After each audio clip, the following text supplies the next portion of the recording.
Mais qui est notre premier invité de Comme un lundi? Alors pour cela, on a un petit jeu en 3 questions. Alors qui d'autre aurait pu mixer hébergement web et guitare sans que personne ne pose de questions? Car oui, notre invité a l'art de casser les codes de la communication professionnelle en y ajoutant sa touche musicale personnelle. Quel entrepreneur passé par l'aventure des startups, mais aussi par des agences comme Avant de cliquer, pourrait vous parler aussi bien marketing que de sauvegarde de données? Il faut dire qu'il en a vu des projets entre son passage en tant qu'entrepreneur et son expertise chez Aquare. Notre invité a un sacré bagage et quelques anecdotes à nous partager. Et enfin, qui a accepté de jouer le cobaye pour le tout premier épisode de notre podcast. Bravo à lui pour son courage et sa confiance. On est ravis d'accueillir Jocelyn dans Comme un lundi. Merci Clara, très belle intro. Alors pour commencer, on va parler des grandes étapes de ton parcours professionnel. Dans un premier temps, aujourd'hui, ton poste au sein d'Aquare. Donc parle-nous de ton rôle. Qu'est-ce qui t'anime dans ce poste aujourd'hui et quelles sont les principales missions que tu animes au quotidien? Ouais. Déjà, il faut comprendre ce que fait Aquare. Donc Aquare, c'est un hébergeur infogéreur. Donc si tu veux, en fait, on a un data center. Plein de serveurs qu'on héberge nous-mêmes et sur lesquels on va héberger du coup les applications, les données de nos clients. Et donc ça, c'est la mission de la boîte, c'est son métier depuis 20 ans. Et donc pour eux, au fait, je fais du développement commercial. Donc au final, moi, je m'occupe que du business sortant, en fait. Je m'occupe pas de l'actif client ni des prospects qui viennent vers nous.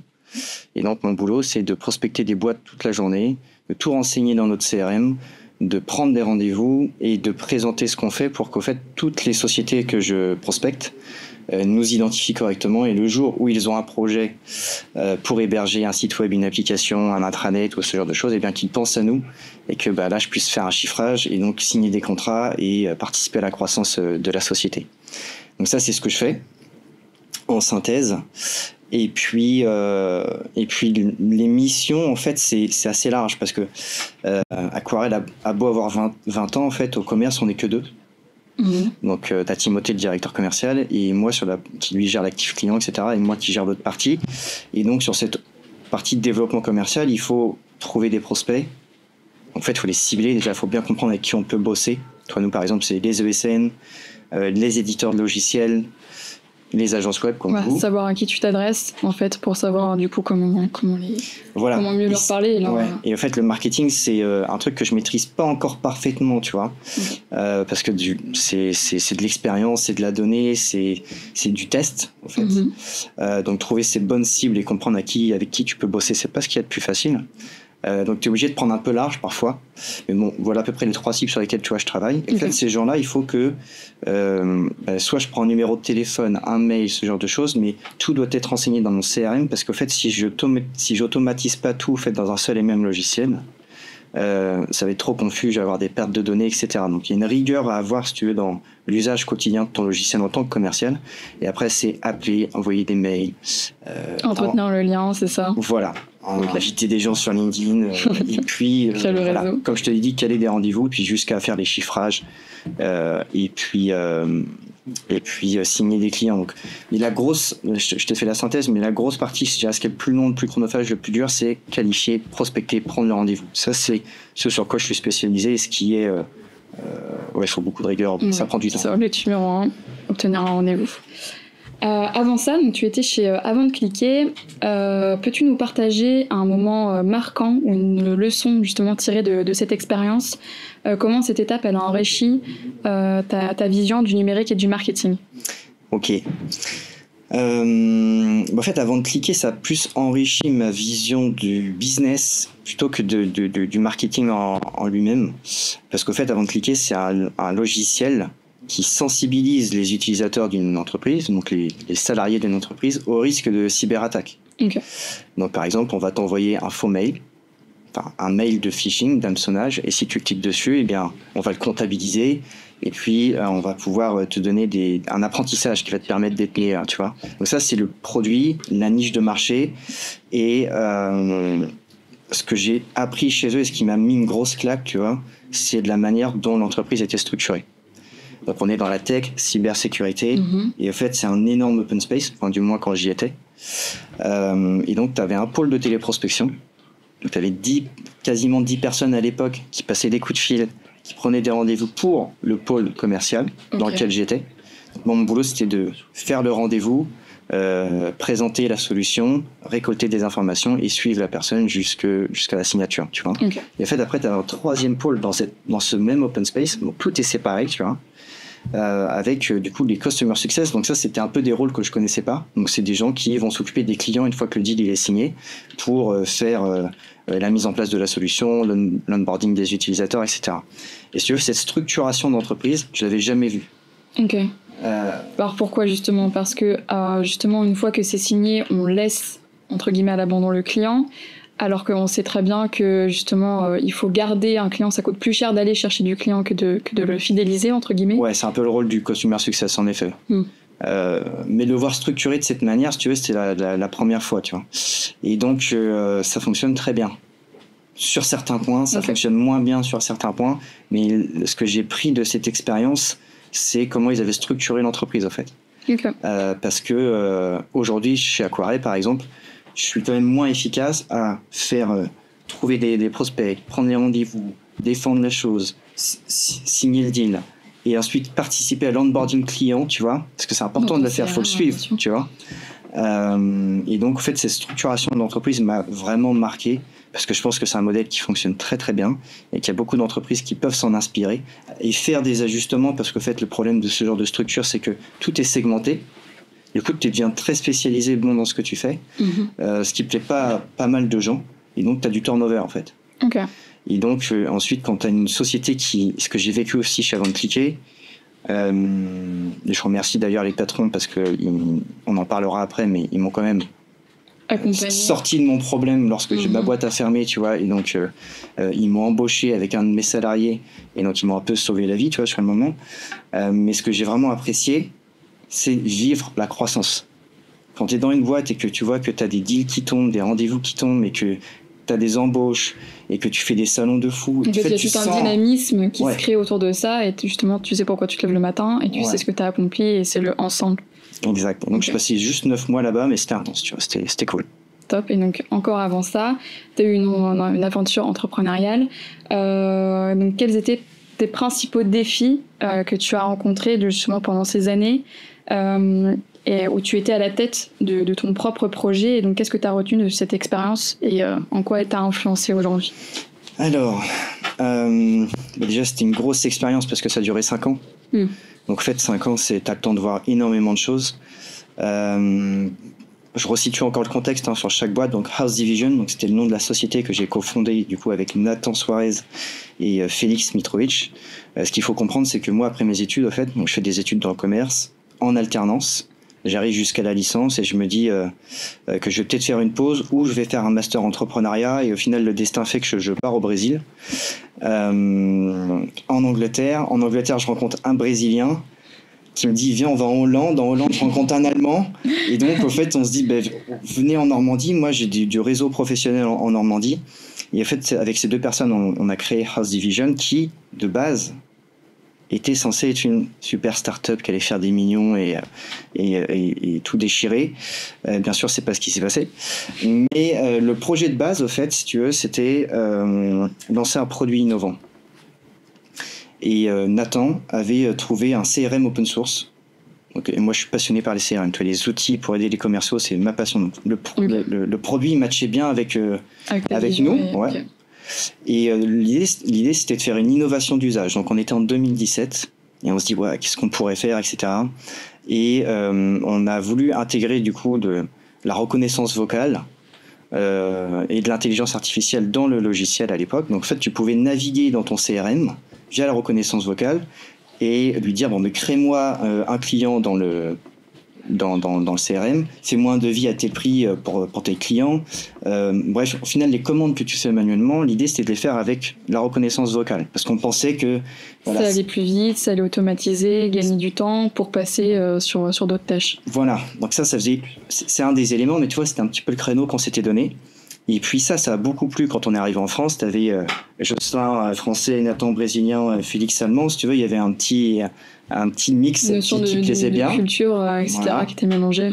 Et donc, on a pu se faire accompagner par la CCI de Rouen, qui nous a très bien accompagnés, trouver des financements, auprès d'une banque et lancer la boîte, en fait. Et en fait, on s'est aperçu, donc, ta question c'était sur les défis, hein. C'est ça, ouais. On s'est aperçu que se lancer sur le marché du CRM à 22-23 ans, donc en fait, t'as pas beaucoup d'expérience, tu vois. En fait, c'était un petit peu fou parce que le marché du CRM, il était déjà blindé. Il y a des énormes leaders, Salesforce, HubSpot, ça c'est pour les Américains, mais bon, bref, en France, il y en avait aussi. Et notre innovation, elle était cool. Mais en fait, le problème, c'est quand on a mis ce CRM dans les mains de 20 sociétés, à peu près, en fait, on s'est rendu compte que les gens, ils galéraient à le prendre en main. Mmh. Que c'était notre produit, il était un petit peu bancal, les technologies n'étaient pas forcément bonnes, c'était difficile à déployer. Bref, c'était un petit peu problématique. Et donc, premier défi, c'est faire un pivot de la société. On va chercher de la dette auprès de la banque, on monte un projet sur le CRM, et au final, on pivote en agence web. Donc ça, c'était un des premiers défis. Il y en a eu plein. Mais ça, c'est celui que tu retiens le plus. Si on prend les débuts, ouais, c'était faire un pivot d'une boîte qui était censée être une start-up dans la tech avec de mauvaises idées au final. Enfin, c'était pas des mauvaises idées, mais c'était mal orchestré. Et donc faire un pivot vers l'agence web, puisque les compétences de Nathan, c'était le design, le web. Et après, on a monté une équipe autour de ça. Okay. Maintenant, on va parler de ça. Parler maintenant de la partie un peu communication et marketing. Qu'est-ce qui aujourd'hui, dans ton expérience passée également, en matière de communication que tu utilises et que tu estimes pour toi sont des bonnes pratiques digitales en quelques phrases. Ok. Je vais être franc avec toi. Au final, moi, la communication, ça me fatigue. Je te l'ai pas dit tout à l'heure quand on discutait. Mais... Non, justement, c'est intéressant d'avoir ton point de vue, justement, de te dire pour toi, voilà, un raccourci pour toi, comment c'est de communiquer efficacement. Moi, je dirais que ça dépend de ta cible, ça dépend de tout un tas de choses, mais forcément, les réseaux sociaux, c'est ultra efficace, c'est de l'instantané, tu consommes vite, tu peux avoir un énorme impact. Dans mon domaine d'activité, moi, je regarde beaucoup nos concurrents, je suis même parfois fasciné, passionné par les concurrents et ce qu'ils font. Et justement, c'est intéressant. Comment tu organises ta veille, justement, par rapport à ces concurrents au quotidien ? Principalement, chez nous, c'est déjà, je demande aux tech, qu'est-ce qu'ils regardent, parce que moi je travaille dans la tech, donc j'aimerais bien savoir quelles sont leurs sources d'informations à eux. Et puis ensuite, moi j'ai bâti, on va dire, au fur et à mesure de ces dernières années, une sorte de réseau qui m'informe naturellement sur LinkedIn, parce que LinkedIn c'est vraiment le réseau sur lequel je suis tous les jours, parce que je prospecte aussi dessus, et je m'informe. Donc LinkedIn pour la veille. Après, tu as des sites très spécialisés, mais dans la com, moi je vois certains acteurs là qui font des choses très très bien, qui font des webinaires. C'est pas innovant, tu vois. Non, puis ça existe déjà depuis quelques années, et puis ça reste quand même un format qui reste assez simple, entre guillemets, facile, et c'est justement pour ceux-là qu'il y en a plusieurs. Le podcast, c'est un peu comme une radio, mais le webinaire, ça fonctionne très très bien.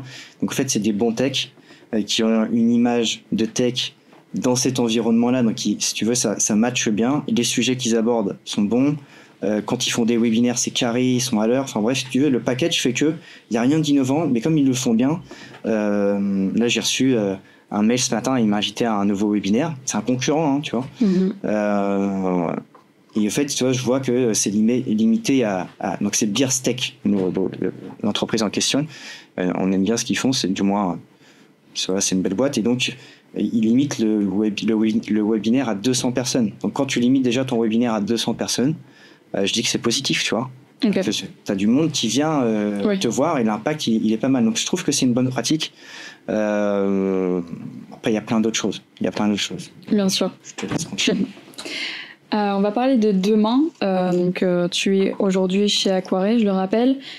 Quelle est selon toi la place que va prendre le numérique demain ? Déjà, c'est un impact positif, négatif, et qu'est-ce que tu peux observer justement dans ton secteur ? En fait, le numérique, je le prends de manière plus large parce qu'en fait, mon secteur, on va faire la même chose, c'est on va communiquer pour faire du business, point barre. Sinon, les gens ils communiquent pas juste pour le plaisir de communiquer sur LinkedIn. Bien sûr. On veut faire du business. Il y a toujours un objectif derrière. Il y a un objectif derrière. Là, on fait un podcast, c'est aussi pour se faire connaître. C'est normal, tu vois. On fait du business, on aime ce qu'on fait, etc.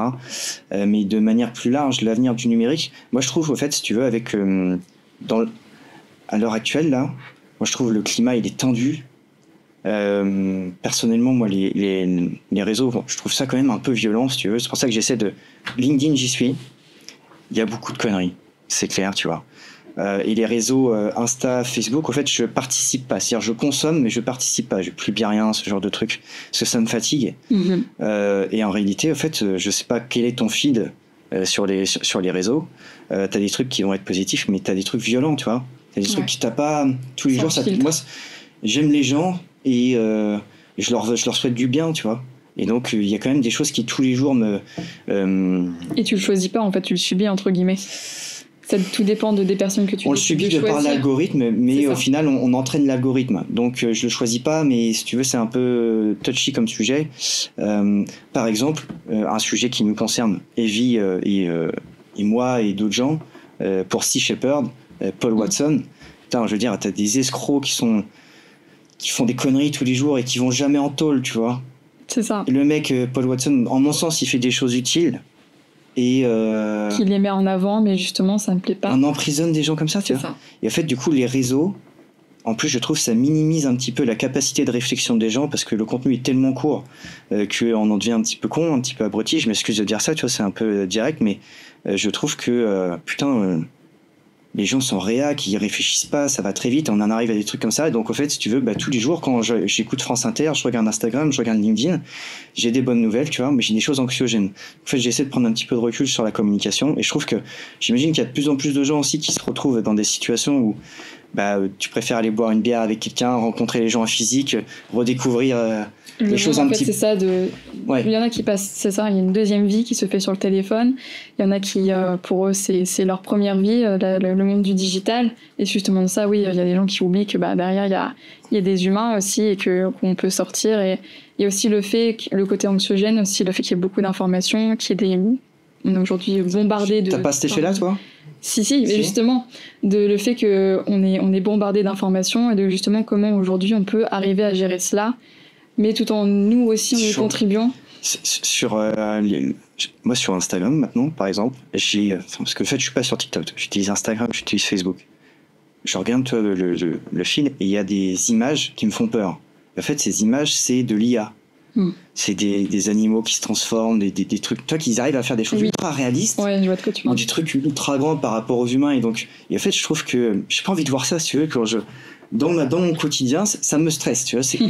Donc, on me propose ça sans que je le demande, si tu veux. Je trouve que l'IA aussi, tout le monde en parle, forcément, c'est tendance, etc. Mais quand tu ressens la répercussion dans ton quotidien, tu vois, il y a des choses qui tapent pas. Non, j'ai pas envie de ça. Je trouve c'est pas l'usage là qui est fait. Je trouve pas ça terrible. Donc il y a des belles choses forcément. Mais moi, dans mon quotidien, personnellement, si tu me poses la question, je trouve ça un petit peu stressant et anxiogène. Par exemple, je passe 2h30 en moyenne sur mon téléphone. Tu passes combien de temps, toi ? Je crois que je pourrais pas regarder, surtout que ça fait partie de mon métier, donc. Ça fait partie. Ouais. Donc. Et déjà 2h30, c'est beaucoup. Bon, enfin voilà, sur les réseaux, je suis pas ton meilleur public, mais je suis consommateur quand même. Et tu y contribues justement par rapport à ta communication, notamment à l'axe que tu as choisi. Pourquoi sur LinkedIn tu n'es pas justement à mettre en avant tes compétences, tes avantages, tes propositions? Pourquoi justement avoir choisi ça, c'est ce format d'avoir choisi la musique? Parce que déjà j'adore la musique et je trouve que c'est plus beau à partager qu'autre chose. Que c'est un petit peu plus apaisant que... Déjà, quand tu regardes ce que je publie, c'est jamais préparé. C'est-à-dire que je publie un truc, c'est le jour même, je me suis dit, ok, je vais faire ça. J'aime bien ce truc que je viens de trouver à la guitare. C'est l'instantané, on pose le téléphone et... Voilà, je filme souvent ces premières prises. Parfois, je me foire, donc je recommence, tu vois. Mais c'est toujours dans des qualités médiocres. Je me fais pas chier à enregistrer. Ce week-end, j'étais à la plage, je filme sur la plage, t'entends le vent... mais ça fait partie de l'environnement. Je m'en fous, tu vois. Je préfère que les gens ils me perçoivent tel que je suis réellement que maquillé avec des artifices, parce que c'est ce que je suis, tout simplement. Et puis, pourquoi avoir fait ça? Alors, si tu veux, LinkedIn, c'est quand même le réseau que je kiffe le plus. Pourquoi? Parce qu'en fait, j'apprends beaucoup professionnellement quand même. Moi, je suis passionné par la vente. Je ne vais pas t'expliquer pourquoi. C'est le truc, je kiffe. Bref. Donc du coup, j'ai des gens autour de moi qui me donnent qui me motivent, qui me donnent des informations pertinentes, etc. Je trouve ça cool. Et en fait, j'avais décidé d'essayer de partager des choses très précises sur le développement commercial, la tech, les logiciels SaaS, rester dans ce que je connais, tu vois, ce que j'ai vécu, et sans aucun rapport, caler une vidéo de musique, tu vois. Parce que c'est aussi moi, tu vois. Et j'aimerais bien forcément que